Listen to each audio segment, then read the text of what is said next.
Good morning, YouTube. Your man George Page coming to you live on YouTube. Well, this weekend is probably one of the final shows for the Wings of Strength for women's bodybuilding, and that is the 2019 Romanian Muscle Fest Pro Women's Bodybuilding. Now, or for short, the Muscle Fest.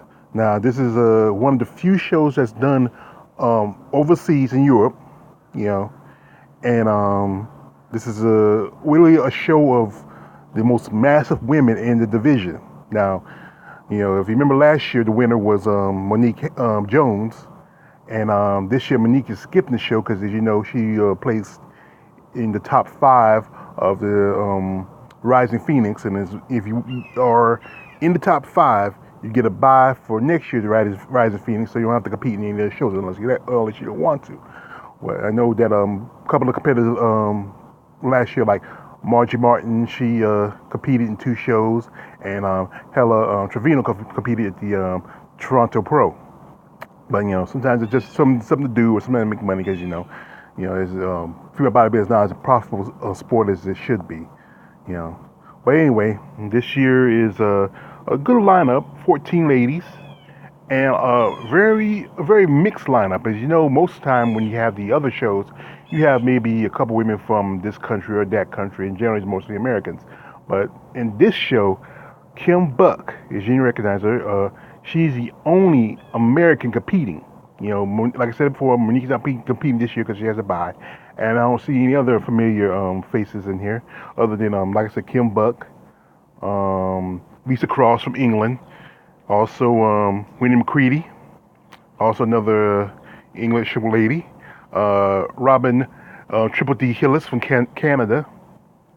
Let's see else. Una Hipik. She's a Romanian bodybuilder. She first came into the United States about 2 years ago when she competed at the Chicago Pro Miss Wings International. And also Claudia Patezza. She's an Italian bodybuilder.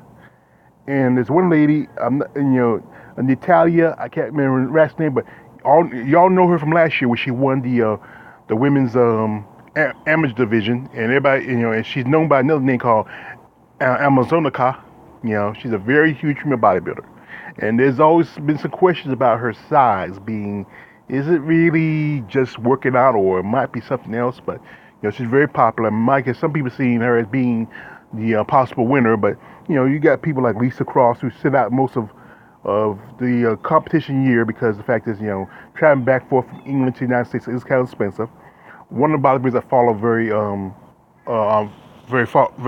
very well is Virginia Sanchez. She competed last year, and she decided to take a break from this year to gain more size and mass. And maybe she'll come back next year. When she has the funds. So, like I said again, it's expensive for bodybuilders from out of the United States to travel back and forth. You got to think about it. You got to get your plane, your ticket, all that, and then, it's just, between training and everything else, it's a lot of money. Like I said, female bodybuilding is not a profitable sport as it should be.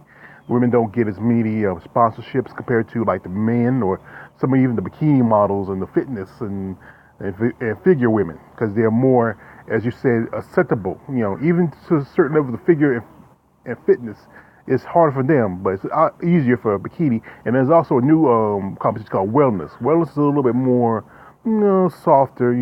It's still very well built ladies, but a little bit more softer compared to, figure and fitness, figures and physique. But this is the last show on the Wings of Strength calendar for female bodybuilding. We will not see any more female bodybuilding until about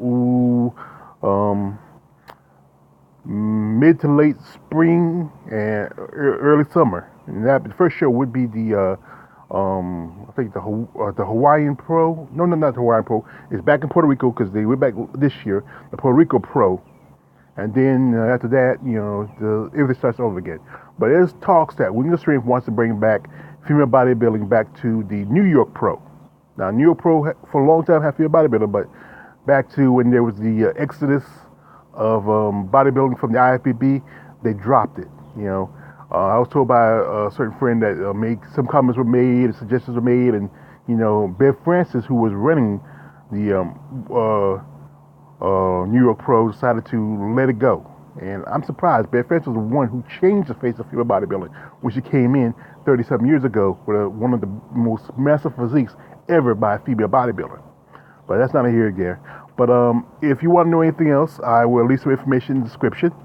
And also, there's going to be a live feed of the Muscle Fest, and that's pretty good because if you're a fan and you can't travel all the way to Romania and Bucharest, Romania, and you can't afford it, you don't have like me, I don't have a passport, and it's kind of expensive to go to the other side of the world, even just the other side of the street for me sometimes. But there will be a live feed of the show for you fans. So I will put the description, the web address in the description, and whenever you feel like it, whenever they get it started, because the women's show is on the 2nd, and it's supposed to officially start on the 1st. This coming Friday, and the women's show is on the 2nd, and after that, on the 3rd, it's over. But if you're a fan of female bodybuilding and want to support these ladies, watch the video. You don't have to watch all of it. Just watch the part where they the schedule. So I put every information and the schedule in the description. It's your man George Page. Like, subscribe. Don't subscribe. I'm out.